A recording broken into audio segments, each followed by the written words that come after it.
Guys यहाँ पे छोले पूरी काले चने राइस ये सब इंडिपेंडेंस डे पे चल रहा है। तू होती कौन है हमें हाँ ना बोलने वाले गाइस सब देख सकते हैं। ये देखे पूरी तैयारी है हम पूरे। गाइस आपको एक चीज़ दिखाना चाहूँगी मैं, ये हमारे आर्टिस्ट हैं तो इन्होंने नीतू का झंडा ऊपर नीचे बनाया और सीधा बनाया है। ओ देखो और इसने अपना झंडा लहराते हुए बनाया है। मैम की बात करके चलेगा। अब आप देख रहे हैं कितने बारीकी से काम हो रहा है। नीतू कॉटन दूसरा दो यार। यही हो रहा है आज। एसिडोन लगा रखा है तुमने कॉटन पे। ये मैंने साफ करने के लिए लगाया था। ये कितनी ज्यादा स्ट्रिक्ट बॉस है, तुम्हें दिख गया ना गाइस। गाइस एसिडोन मुंह पे लगेगा ना तो फिर तो नहला दूंगी मैंने बॉटल से। यहाँ वहाँ सारा जहाँ देख लिया है, कहीं भी तेरे जैसा कोई नहीं। आपके फेस पे ऐसे जूम करूंगी मैं भी और वो डालना ठीक है। ठीक है वो देखो। ठीक है डन। क्या हो गया गाइस गाइस चुगली कर रही है चुगली वैसे भी इतना वो है काला, उसमें तो दिखेगा भी नहीं कलर। रेसिस लोग की कमी नहीं है गाइस। गाइस जैसे मैंने आपको बताया है इसने अपना सबसे अच्छा बनाया है, बाकी सब में टेढ़े टेढ़े किए अपने लहराते हुए बनाया है। तो अब आपका भी लहराता है कमरा, लेकिन ये नीचे लग गया ज्यादा तो ऊपर से लगाना था। मैंने ना यहाँ से बना अच्छा और ऊपर करूँ। गाइस बच्चे ने आके पहले पहचान लिया कि मैडम का बड़ा ग्लास है और आपका छोटा ग्लास है। नहीं बेटा मैंने सेम ही डाला हूँ। ये हमारे न्यू स्टूडेंट्स को भी कवर कर लिया।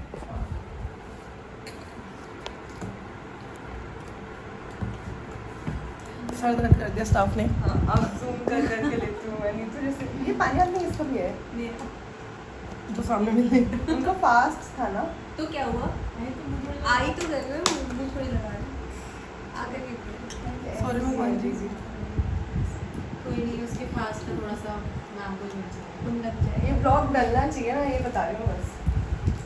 गंदी लग रही हूँ मतलब मैं। नहीं आपने बीच में थोड़ा सा वो करा ना, मैं मसाला में गई।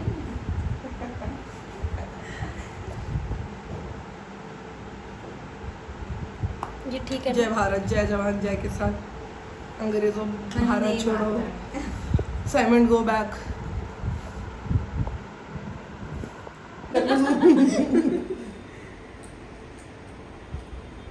कैमरा साफ करो। सारे से एंटी सुन रही है बेचारी। ये जो जबरदस्ती बच्चे से थैंक यू लिया गया है। ये हमारा छोटांकू। हेलो हेलो बोलो। दिखाओ हाँ ऑरेंज कलर की वो आर्टिस्ट है पूरी। ये पूरी आर्टिस्ट है guys, क्योंकि हमारे पास ऑरेंज नहीं था तो येलो और रेड को लेकर बनाया गया है। ऑरेंज हमारी भारत माता। ये हमारी भारत माता। ये अपनी स्पीच देते देते बीच में कह रही आज मेरे अंदर भारत माता आ गई है। मैंने उसके बारे में नहीं बोला, बिल्कुल बोला नहीं तू जल्दी आ जा जल्दी, तेरे पहले ही स्टूडेंट्स आ गए थे। आयुषी ने कहा कि मैं नहीं बता रही। कौन से बुलवाओ, मैं भी नहीं बता रही। ऐसा क्या बोल रही है? तो कोई बता ही नहीं रहा तुझे। नीतू ने मुझे डांट दिया तो मैम। ओ नीतू, प्रिया तुम बताओ क्या कहा? नीतू जैसे मत बनाना, छोटा छोटा। नीतू बड़े बनवा लो, तुम लड़ लो अभी। एक बार बोल के तो दिखा दो, वंदे मातरम बोलो बोलो। व्यानु बोल दो। व्यानु व्यानु घर पे बोलते गरिमा की बच्ची रियानु। उसको व्यानु बोलते। रियानु हाँ रियानु व्यानु रियानु। ठीक है कैसी है? पैदा पड़े नीतू ठीक है आ जाओ फोटो ले लेते हैं। कर रहे थे सो गाइस हमारे नए गेस्ट हैं, आप देख सकते हैं गुड़गांव से मंगाए हैं गेस्ट, कोई आसपास के गेस्ट नहीं है, बहुत दूर से आए हैं। 2 डॉक्टर्स हैं हमारे पैनल में, सेम कपड़े पहन कर आए हैं, आप देख सकते हैं बिल्कुल थीम के अकॉर्डिंगली। ये है डॉक्टर प्रीति, ये है डॉक्टर आयुषी। जैसे कि हमारा डिस्कशन कंटिन्यू होते हुए कि हमें किस किस चीज़ से फ्रीडम चाहिए, तो हम पूछते हैं इनसे कि हमारा देश तो आज़ाद हो चुका है, बट अभी भी बहुत सारी ऐसी चीज़ें हैं कि जिससे हम नहीं निकल पाए हैं। जो प्रीवियस डिस्कशन हुए हैं उनके मैं कुछ बता देती हूँ ताकि थोड़ा आपको आइडिया है। कुछ लोगों ने कहा है कि आज भी बेटा बेटी में फ़र्क किया जाता है, हम कितना ही बोले हो जाता है कि लड़की है लड़का होना चाहिए, इस टाइप में करके हो जाता है। फिर दूसरा बोला है लड़के और लड़की के लिए रूल्स अलग हैं। फॉर एग्जाम्पल लड़का भी स्मोक कर रहा है, लड़की भी स्मोक कर रही है, तो लड़के के लिए तो हो जाएगा कि बुरा तो ये भी, बट इसकी हेल्थ खराब होगी। बट लड़की का तो पूरा ही कैरेक्टर जज हो जाता है कि भाई अगर आप ये कर रहे हो वो कर रहे हो टेक्स करके, ठीक है। फिर कहीं ना कहीं कि वर्क रोल, आप भी काम करके आए हो, हस्बैंड भी काम करके आए हैं, तो एक्सपेक्टेशन हो कि यार बीवी जाके खाना बना दे या ये सारे सब कुछ कर दे। तो इस तरीके की बातें डिस्कस हो चुकी हैं। आपको और क्या चेंजेस लगते हैं कि देश आज़ाद होने के इतने टाइम बाद भी ऐसी कौन सी चीज़ें हैं सोसाइटी में जो अब भी चेंज होनी रह गए हैं? One by one we are starting with Preeti. पहले तो मैं ये बोलना चाहूँगी कि इंसान अपनी खुद की सोच में अटक के रह जाता है। हमने बड़ों से सुन लिया कि ये नहीं करना चाहिए, वो नहीं करना चाहिए, हम क्वेश्चनिंग नहीं करते कि क्यों नहीं करना चाहिए, और वो हमारी एक सोच बन जाती है और फिर हम उसके अकॉर्डिंगली ही चलते हैं। एट दी एंड हमें पता चलता है कि वो चीज़ें हमारे लिए बेनिफिशियल नहीं है। लाइक कि लड़की है तो लड़की को सर्टेन वे में बिहेव करना चाहिए, लड़के को सर्टेन वे में बिहेव करना चाहिए। हमें वो सुन के आदत हो जाती है कि हाँ ऐसा ही है। बल्कि ये चीज़ होनी चाहिए कि जिसका जैसा मन है वो वैसा ही रहे। एग्जैक्टली। अब लड़कियों को एक्सपेक्ट किया जाता है कि वो बहुत सॉफ्ट रहे, काइंड रहे और बहुत प्यार से पेश आए, बल्कि और लड़कियों के साथ वैसे नहीं ट्रीट किया जाता जैसे उन्हें सिखाया जाता है। पहली सोच से तो ये आज़ादी होनी चाहिए हमारी कि हम जैसे हैं हम अपने आप को वैसे एक्सप्रेस कर पाए, खुद को एक्सेप्ट भी करें वैसे ही जैसे कि हम हैं। दूसरा मैम ये कि आप जो करना चाहते हो, आपको कभी ये होता है कि हम बाद में कर लेंगे, तब कर लेंगे, पहले दूसरों के लिए कर लेते हैं। सबसे पहले खुद को रखो वो चीज़। और दूसरा ये बस ठीक है, ऐड कर सकते हो आयुषी के बाद अगर कोई पॉइंट याद आए तो बता सकते हैं, हम अभी भी चल रहा है हमारा। आयुषी आप बताओ। बेसिकली सारी चीज़ें तो हैं, मुझे जहाँ तक जो लगता है वो ये है कि हस्बैंड लोग है ना आजकल, क्योंकि हम वर्क कर रहे हैं, हस्बैंड भी वर्क कर रहा है, एक ही इनकम से काम नहीं चलता, दोनों की इनकम भी जरूरी है। तो हस्बैंड अगर हेल्प करने की कोशिश भी करेंगे ना तो पीछे से एक टोंट आता है कि हम तो थे तब तो नहीं किया, बहू के आते ही करने लग गया।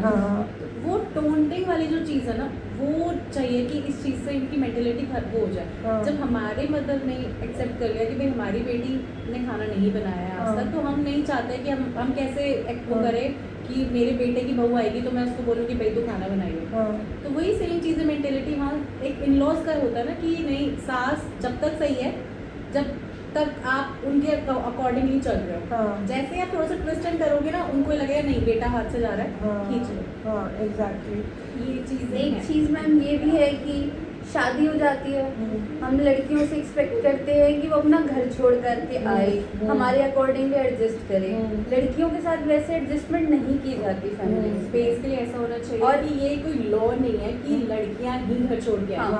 या तो छोड़ रही तो दोनों ही छोड़ो, आइदर टेक सेपरेट घर या फिर ये हो कि भाई कुछ टाइम के लिए आ जाए, लड़के भी आए फिर लड़की भी जा सके। एक ये थीम हो गया ना कि लड़की को ही जाना है ससुराल, वो चीज़ मुझे लगता है कि अब नहीं सही है एक तरीके से। हाँ, क्योंकि पेरेंट्स तो दोनों के ओल्ड हो रहे हैं, एज दोनों की बढ़ रही है, और एक तरीके से जितनी मेहनत माँ बाप ने लड़के को पालने पोसने में करी उतनी लड़की के पेरेंट्स ने करी। बल्कि मैम एक्स्ट्रा लगती है, लड़कियों में तो एक्स्ट्रा लगते हैं, एफर्ट ज़्यादा लगते हैं, ज़्यादा समझाते हैं। 22 ईयर्स आपने एक जगह पे एक फैमिली के साथ रहे जिन्होंने आपको सिक्योर करके रखा है, आप ऐसे रात एक बीती और आप दूसरे घर में नए बिल्कुल वहाँ पे अगर हस्बैंड सपोर्टिव हो ना तो आपको वो यहाँ भी उठा के ला सकता है और अगर हाँ, नहीं हाँ, हो तो वो यहाँ भी ला हाँ, सकता है। हाँ, सो बिल्कुल। बेसिकली ये है कि जैसे मेरे को मेरा हस्बैंड मिला है वैसे मुझे लगता है कि सबको मिलना चाहिए कि इतना सपोर्टिव हो कि भाई अब फैमिली के आपको बोलने की जरूरत नहीं है, मैं अपने आप पे ट्विस्ट करके फैमिली को बोल भी दूंगा कि उन्हें भी बुरा ना लगे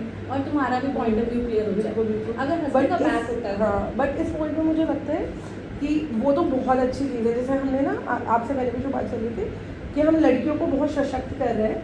प्रॉब्लम कहाँ आ रही है, हम अपने लड़के को सशक्त लड़की को झेलने की पावर नहीं दे रहे हैं कि आप लड़के भी ऐसे बनाओ। हमने लड़की को पढ़ा दिया, लिखा दिया, जॉब करवा दी, लेकिन अपने लड़के को सिखाया ही नहीं कि पढ़ी लिखी जॉब करने वाली लड़की को कैसे बिहेव किया जाता Exactly, है। ma'am. You can not think to like कि आपकी वो पढ़ी लिखी लड़की आपके मम्मी की तरह दिन रात आपके पीछे लगी रहेगी। आपको उनकी जितना नजर प्यार रहेगी दिया है आपको। आपके माँ बाप ने, उस लड़की को भी उतना ही प्यार दिया। या तो वो गिव एंड टेक हो कि भाई एक दिन इसने कर दिया, एक दिन तुमने कर दिया, कुछ दिन कुछ हो गया, कुछ दिन कुछ हो गया। ये नहीं होना चाहिए कि एक ही जने पे सारी जिम्मेदारी डाल दी।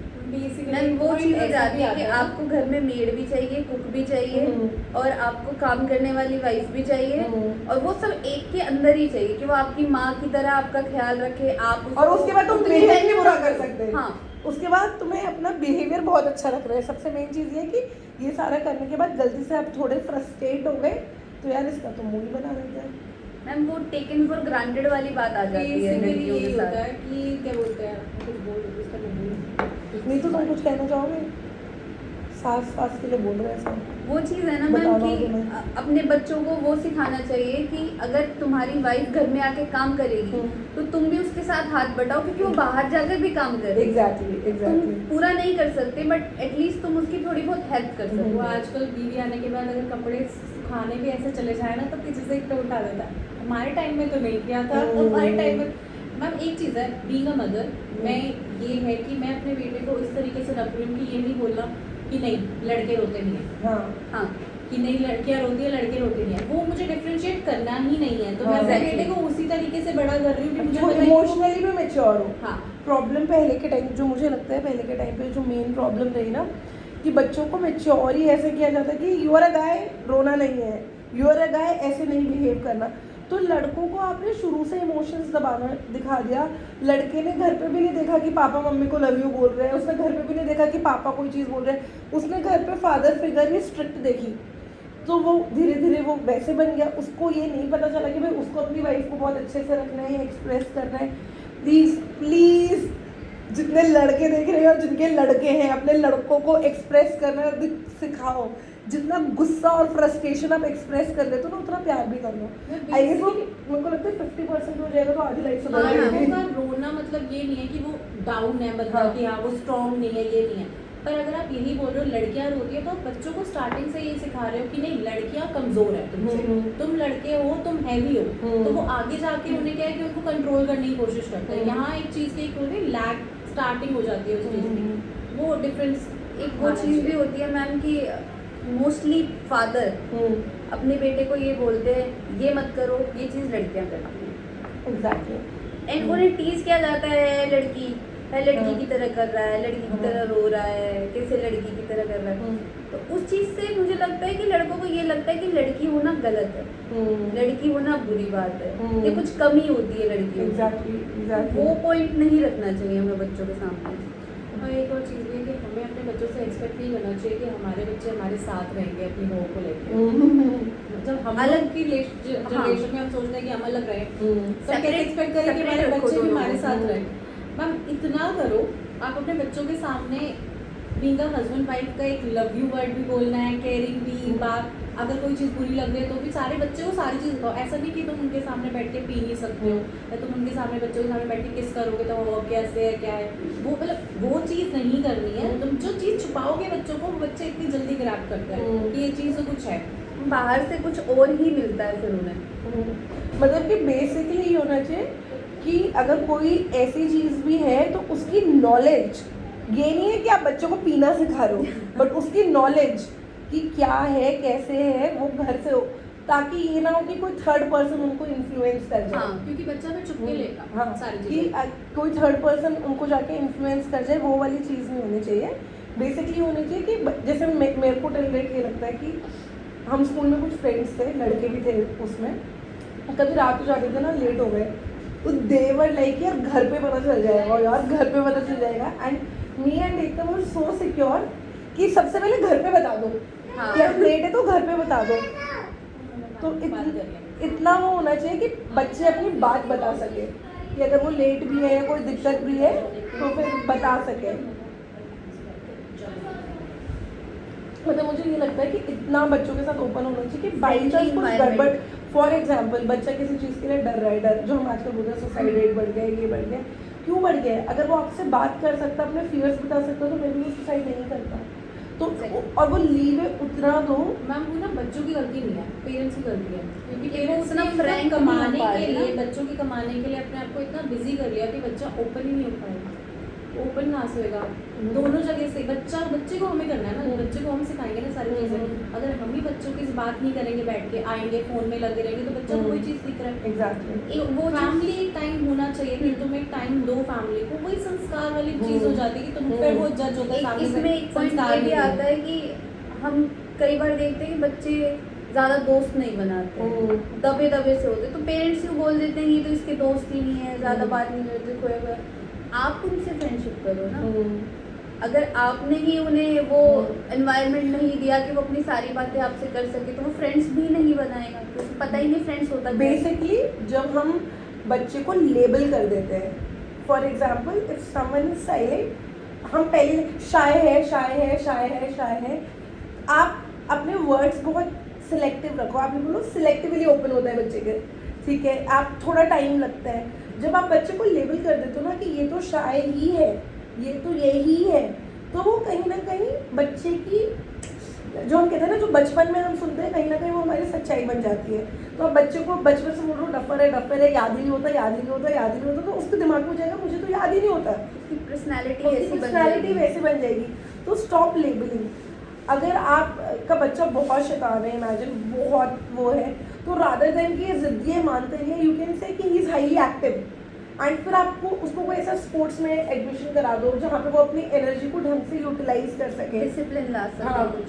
तो वॉट एवर जो भी आपके बच्चे में आपको अच्छा या बुरा जो भी लग रहा है, उसके अकॉर्डिंगली कुछ ना कुछ होगा। फॉर एग्जाम्पल आपका बच्चा शाय है ये, तो डेफिनेटली कोई ना कोई ऐसा प्रोफेशन होगा, मेडिटेशन वाले हो, जो मेडिटेशन गुरुज होते हैं, जो ये सारा सब कुछ होते हैं, जो सेल्फ लर्निंग पे काम करते हैं, वो प्रोफेशन उनका आगे चलकर हो सकता है। बहुत एक्टिव है, बहुत है, मोटिवेशनल स्पीकर वगैरह बन सकते हैं, स्पोर्ट्सली फिजिकली बहुत एक्टिव, स्पोर्ट्स में जा सकते हैं। तो हर बच्चा अपने वे में यूनिक है। Stop comparing and stop labelling. ये लड़कियों के साथ भी होता है, लड़कों के साथ भी होता है कि stop लड़कों के साथ labeling। मैम आई थिंक ज़्यादा होता है। हाँ, लड़कों के साथ थोड़ा ज़्यादा होता है कि हम बहुत ज़्यादा लेबल कर देते हैं कि ऐसे रहेगा। लड़कियों पे रिस्ट्रिक्शन ज़्यादा लगाई जाती हैं और लड़कों पे लेबलिंग। हम कई बार फेमिनिज्म की बात करते हैं, people take it so wrong कि फेमिनिज्म से लड़कों का भी फायदा है। जो बहुत सारे लड़के रोते रहते हैं ना, लड़कियों के साथ ये हो गया, हम तो बेचारे लड़के हैं ये।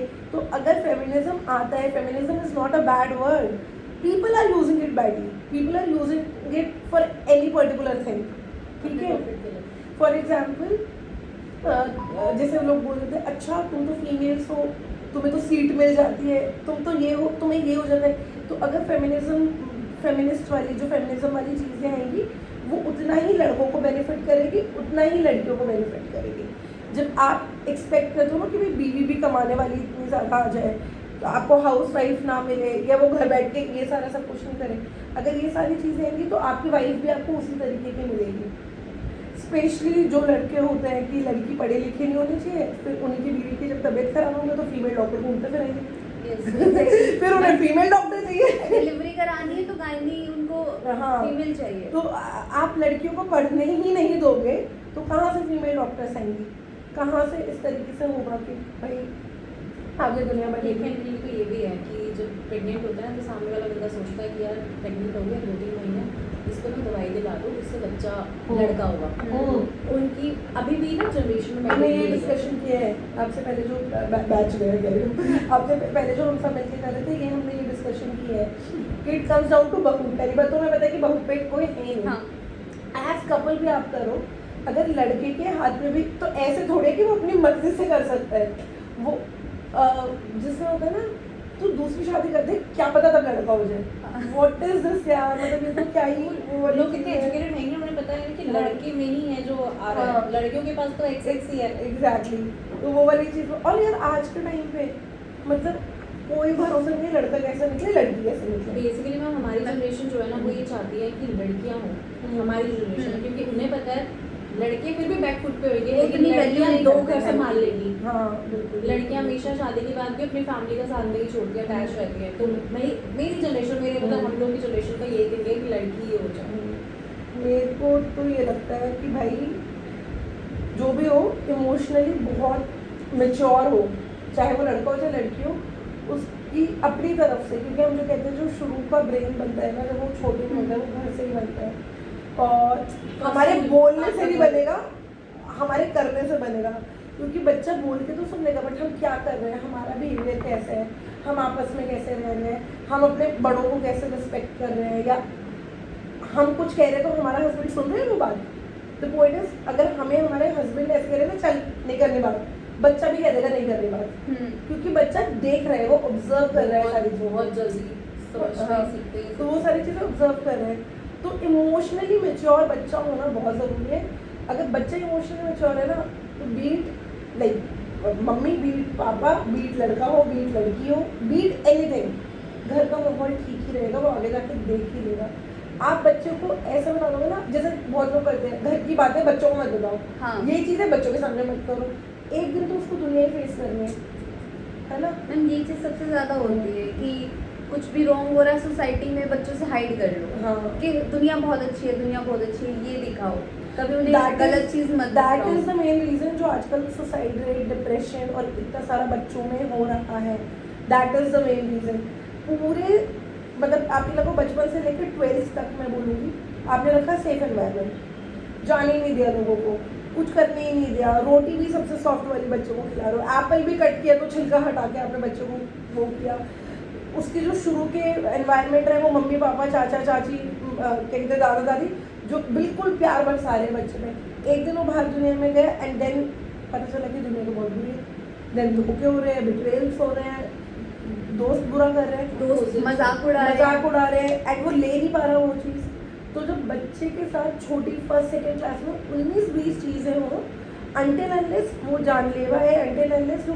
बहुत खतरनाक है तभी आप उस चीज़ में घुसो छोटी मोटी लड़ाई में हर चीज़ में बड़ों को घुसने की ज़रूरत नहीं है बच्चा गिर गया उठ जाएगा रोएगा थोड़ी देर झाड़ेगा ठीक रहेगा ये मेरी खुद की है कि गिर जाता है ना तो उसको ऐसे मत करो वो फिर वही बात है ना। वैसा हो जाता है। At the end of your life आप अपने आप को खुद ही उठाते हो खुद ही संभालते हो एग्जैक्टली कोई और नहीं आता आपके अंदर क्या चल रहा है वो किसी को नहीं पता हमें नहीं पता मैम हमारी You are- लाइफ कितनी है एवरीवन इज Please हम अपने फाइटिंग देयर बच्चों ओन को बैटल इतना संभाल ले कि बच्चा हमारी बात कर सके अपने आप को कैंपल पूरा एक स्टैंड रख सके। दूसरी चीज़ मतलब मुझे एक चीज़ लगती है जब जैसे प्रेगनेंसी के टाइम आफ्टर डिलीवरी जो लेडीज़ होती है ना वो बहुत ज़्यादा डिप्रेस होती है उस टाइम हार्मोन्स इश्यूज होते हैं उस टाइम क्या होता है कुछ भी अगर इसको दूध ही नहीं पिलाना ये तो 3 महीने में छोड़ के अपने काम पे चली गई ये तो चाहती ही नहीं है दूध पिलाए ये वो सब चीज़ें पॉइंट जो होता है ना दिमाग में रहता है कि भाई मेरे को उस टाइम ऐसे ट्रीट किया गया है और मेरे को ऐसा लगता है कि मुझे ये चीज़ रियलाइज होने लग गई थी कि मैं एक गुड मदर नहीं हूँ। हाँ क्योंकि वो पूरा सोसाइटी आपको हर तरीके से बाहर और की सोसाइटी भी नहीं हमारी हाँ। खुद की फैमिली एक्चुअली क्या होता है ना हर हम 3 लोग हैं ना हम लाइफ में तीनों अलग अलग स्टेज पे मदर्स बनेंगे हम तीनों का मदरहुड अलग होना है हम तीनों की बॉडी अलग रिएक्ट करेगी हम तीनों का माइंड अलग रिएक्ट करेगा हम तीनों के साथ सिचुएशंस अलग होंगी तो वी कैन नॉट एक्सपेक्ट हम तीनों तो अलग हो गए एक ही फीमेल की लाइफ में अगर 2 प्रेगनेंसी आ गई तो वो दोनों हाँ। आपस में बहुत अलग होगी लोगों का नजरिया अलग होगा आपका बिहेवियर अलग होगा तो वी शुड नेवर कंपेयर कि हम अपने टाइम पे तो ऐसे करते थे और हमने तो इतने वो नहीं किए बिकॉज यू नेवर नो कि एक तो ऑलरेडी मदरहुड ही इतना बड़ा चेंज है एंड देन आप उसको जज करने लग जाओ या कुछ बोलने लग जाओ। एक और चीज़ जो मुझे बहुत बहुत ही इंपॉर्टेंट चीज़ बतानी है मैंने थोड़े दिन पहले पढ़ी है कहीं पे जैसे कहीं पर बच्चा गिर जाता है और हम ऐसे कहते हैं ना मार दिया इसने मार दिया ये करके कोई बात नहीं we should never do that because कहीं ना कहीं सबकॉन्शियसली हम बच्चे को ये दिखा रहे हैं revenge if anything hurts you it's okay to hurt back वो हम सबकॉन्शियसली पेशेंट सॉरी डॉक्टर तो पेशेंट नहीं निकलते, बच्चे के माइंड में कहीं ना कहीं ये डाल रहे हैं कि अगर आपने ऐसा कर दिया तो वो ठीक है, उसकी कोई मतलब बुराई नहीं है। वो नहीं करना चाहिए, कोई भी चीज़ हमें सबकॉन्शियसली ऐसा नहीं कर देना चाहिए कि, और हम हर चीज़ में रिवॉर्ड देते हैं ना, ये चीज़ होगी तो ये रिवॉर्ड, ये चीज़ होगी तो ये रिवॉर्ड। अगर आप हर चीज़ में ऐसे कर लोगे ना तो बच्चा नॉर्मली कोई चीज़ करेगा ही नहीं, उसका जो मैकेनिज्म है बॉडी का वो रिवॉर्ड सिस्टम पे चल जाएगा। Then that person will be like मैंने उसकी हेल्प करी मुझे कुछ दो, मैंने ये चीज़ किया मुझे कुछ दो, मैंने आपकी बात मानी मुझे कुछ दो। रिवॉर्ड सिस्टम रखो, that is fine, but not with each and everything. मतलब वो चीज़ बहुत ज़्यादा होना चाहिए। तो हम एंड करते हुए लास्ट एक पॉइंट पूछ रहे हैं दोनों से कि एंड में अगर आपको कुछ बोलना हो कि क्या नेक्स्ट चेंज चाहते हो अपनी लाइफ में। एक मैं ये चीज चाहती हूँ अगले इंडिपेंडेंस अगले इंडिपेंडेंस डे तो नहीं, बस 2-3 साल बाद कि अगर दूसरा प्लान मैं करूँ तो जो एक फेज होता है ना कि लड़की को लड़का सपोर्ट करता है, अप्स एंड डाउन सब चीज़ें देखना, ये वो चीज़ ना लैक अभी भी है कि मेल्स में वो इतना सपोर्टिव नहीं है उस टाइम में जो होना चाहिए। तो मुझे वो चाहिए कि हाँ वो सपोर्ट इस बार अगली बार कंपैरिजन होता है तो मिले वो सपोर्ट, मिलेगा। आप बताओ क्या करना मैं ये चाहती हूँ कि जो मैं करना चाहती हूँ, जो मैंने अब तक यूँ सोचा है कि बाद में कर लेंगे, कोई बात नहीं, अभी घर में थोड़ा ये चल रहा है, कोई बात नहीं, अभी फैमिली का करते हैं, तो वो चीज़ ना रख के मैं अपने आप के बारे में सोचूं। जैसे लाइक मैंने यहाँ आने का डिसीजन लिया खुद के उस पर, बिना घर वालों से पूछे कि मुझे करना है, तो मैं अपने लिए हर बार स्टैंड ले सकूं। गुड। जो मैं थोड़ा इम्प्रूवमेंट कर रही हूँ अपने आप में, मैं चाहती हूँ नेक्स्ट ईयर तक वो फुल हो जाए 100%। बाकी ये कि हम लोग इतने प्रोफेशनली स्ट्रांग हो जाए कि एटलीस्ट महीने के 3-4 लाख रुपए तो अरे आराम से हाँ आराम से टच ये अगले इंडिपेंडेंस डे तक हो जाएगा। मतलब अगर जैसे चल रहे उस हिसाब से चलते रहे तो पक्का हो जाएगा। मैं क्या चाहती हूँ अगले इंडिपेंडेंस मैं चाहती हूँ कि I have this hustle nature basically कि अभी हो गया तो नेक्स्ट ईयर, अभी हो गया तो नेक्स्ट ईयर। इसकी खुद में सेव होती है। हाँ, मैं ये चाहती हूँ कि जैसे मेरा नेचर है कुछ नया सीखने का, मुझे ये पता है कि इस दुनिया में कोई दूसरा इंसान तो नहीं है जो मुझे रोक सकते, कोई भी नहीं है। जो तुम चाहती हो ना वो मैं हूँ। जैसे तुम कह रहे हो ना मैं चाहती हूँ मैं स्टैंड लूँ, मैं ले लेती हूँ कि मैं स्टैंड ले लेती हूँ, बस मेरे में मैं ही हूँ खुद। मुझे ऐसा लगता है कि क्या पता एक दिन मैं सोकर उठूँ मैं बोलूँ बस यार बहुत कर लिया अब नहीं करना। आई जस्ट वॉन्ट कि मेरा जैसा स्वभाव है, जैसा आउटलुक है टूवर्ड्स एवरीथिंग, क्योंकि मैं हमेशा सोचती हूँ मुझे सब नहीं आता, मुझे अभी बहुत कुछ करना है, बहुत कुछ अचीव करना है। तो मैं चाहती हूँ मेरी लाइफ में कोई ना कोई हमेशा एक इंसान ऐसा रहे जो मेरे से अबव लेवल पे हो, ताकि मैं उसको देखती रहूँ और इंस्पायर होती रहूँ। फालतू का घमंड मेरे अंदर कभी भी ना आए। भगवान से डरूँ, कर्मों पे बिलीव रखूँ और बहुत ग्राउंडेड रहूँ। भगवान मुझे बीच बीच में ग्राउंडेड करते रहे नीचे आ जा, ये वाला चीज़ होना चाहिए मेरे साथ। ऐसा नहीं है कि हमने सारा टाइम सिर्फ डिस्कशंस में ही लगाया, हमने फिर लेक्चर्स अटेंड करे, हमने कुछ पेशेंट्स भी करे, हैंड्स ऑन करा बेसिकली, और हमने अपने सिलेबस को आगे बढ़ाया। बिकॉज मस्ती भी चलती रहनी चाहिए और पढ़ाई भी चलती रहनी चाहिए। इन द एंड पढ़ाई तो बहुत ज़्यादा इम्पॉर्टेंट है ही। और अगर आप में से भी कोई अपना फ्यूचर बनाना चाहता है एस्थेटिक इंडस्ट्री में, ब्यूटी इंडस्ट्री में, बी इट आप मेडिकल साइड से हो, बी इट आप नॉन मेडिकल साइड से हो, तो आप हमें कांटेक्ट कर सकते हो। हमारे पास वेरियस कोर्सेज हैं, इवन हमारे पास प्लेसमेंट्स भी हैं, हम जॉब भी लगवा सकते हैं। फिर हमने कुछ सामान भेजा कोरियर के लिए, हमारे हरिद्वार वगैरह से आए हुए थे बहुत सारे पेशेंट के अपॉइंटमेंट्स और जिनका हमें कोरियर सामान भेजना था। फिर हमने कुछ पिक्स क्लिक करी and we had a superb Independence Day. सबसे बेस्ट चीज़ मुझे ये लगी कि हम हर बार डांस मस्ती ऐसे करते थे, बट इस बार हम सब ने अपने अपने थॉट्स शेयर करे तो थोड़ा डिफरेंट था बाकी सब टाइम से, लेकिन इट वाज गुड। और इन सब के बीच आप सबको हैप्पी इंडिपेंडेंस डे। पहले से व्लॉग ज़्यादा आने लग गए हैं, मेरी कोशिश रहेगी कि और ज़्यादा आए। Thank you so much.